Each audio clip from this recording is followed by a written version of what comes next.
Welcome to the last breakfast. Please enjoy the video. In this video, I will show you how to make delicious taco lasagna.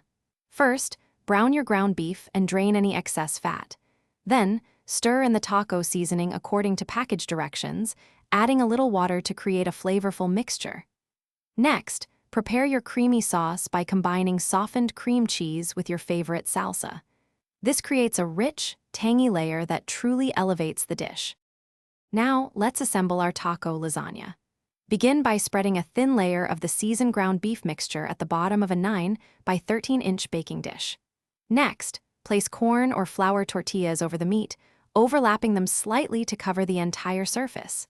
Then, spoon a generous amount of the creamy salsa mixture over the tortillas, followed by a sprinkle of shredded cheese.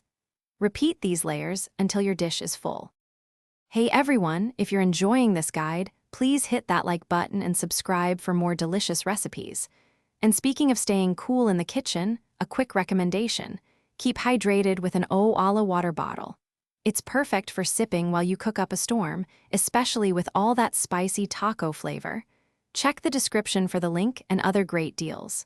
Now, let's get back to the video. Once assembled, cover your taco lasagna with foil and bake it in a preheated oven at 375 degrees Fahrenheit for 25 minutes. Remove the foil and continue baking for another 10 to 15 minutes, or until the cheese is bubbly and golden brown. Allow the lasagna to rest for about 10 minutes before slicing. This helps the layers set, making it much easier to serve perfectly. Thanks for watching. If this was helpful, leave a like and consider subscribing. See you next time.